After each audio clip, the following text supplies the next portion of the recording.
Balik lagi ke 3 menit jadi melejit teman-teman. Pernah gak sih kamu ngelihat orang yang gampang banget belajar hal baru? Mereka bisa nguasain skill dalam waktu singkat. Sementara kita udah belajar berbulan-bulan tapi masih gitu-gitu aja. Kenapa sih ada orang yang bisa belajar dengan cepat sementara orang lain struggle?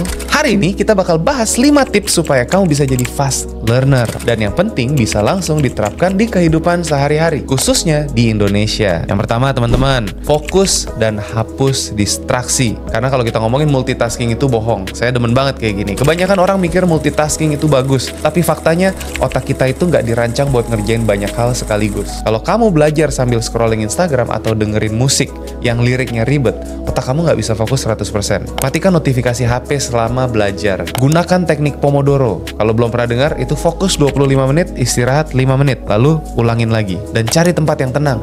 Jangan belajar di tempat yang punya banyak gangguan. Banyak siswa di Indonesia yang belajar sambil buka TikTok atau WhatsApp, akhirnya nggak maksimal.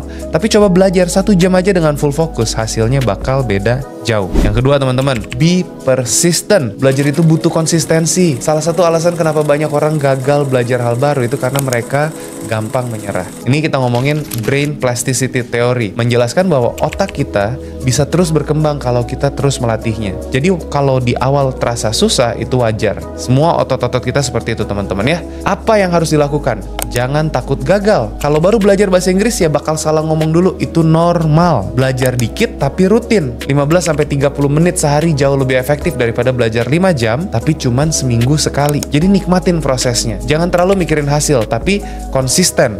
Fokus aja buat berkembang setiap hari. Lihat aja pebisnis sukses di Indonesia. Mereka semua pernah gagal berkali-kali sebelum akhirnya berhasil. Nadiem Makarim pun sebelum sukses dengan Gojek pernah gagal di beberapa startup sebelumnya. Ini kisah yang normal. Sekali lagi, setiap pada prosesnya. Yang ketiga teman-teman, tidur yang cukup. Kalau kita ngomongin kurang tidur, itu bukan cuma bikin ngantuk aja, tapi bisa ngurangin daya ingat. Jadi banyak orang di Indonesia bangga kalau bergadang sambil kerja atau belajar. Padahal menurut riset, kurang tidur bisa bikin otak nggak menyimpan informasi dengan baik. Tidur itu minimal 6-8 jam sehari.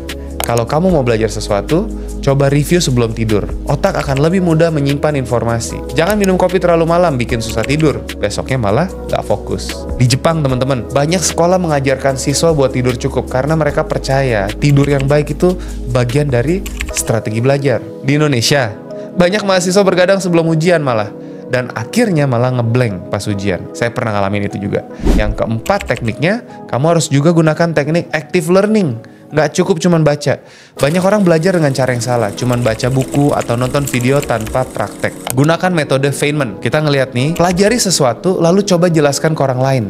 Tulis ulang apa yang kamu pelajari dengan kata-katamu sendiri. Kita baru benar-benar bisa menguasai satu materi itu ketika kita sudah berbagi. Makanya sering-seringlah berbagi pada teman-teman kamu. Gunakan metode space repetition. Jangan belajar langsung semuanya sekaligus gitu ya. Tapi ulangi di beberapa hari ke depan supaya lebih menempel. Coba deh lihat anak-anak yang belajar sambil main game edukasi. Mereka lebih gampang paham dibanding yang cuma baca teori doang. Gamifikasi itu penting. Yang kelima teman-teman, latih kemampuan berpikir kritis. Jangan cuma hafal. Banyak sistem pendidikan di Indonesia masih fokus ke hafalan, bukan pemahaman. Ini dulu waktu saya di SMP, saya ngalamin banget ngafalin banyak hal. Padahal kalau kamu mau jadi fast learner, kamu harus bisa berpikir kritis. Tanya, kenapa?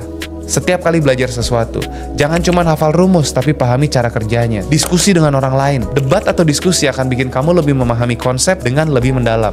Jangan takut salah, karena salah itu adalah bagian dari proses belajar. Kalau saya sekarang, materi yang saya nggak ngerti, saya masukin ke AI. Suruh dia jelasin dengan bahasa yang lebih ringan.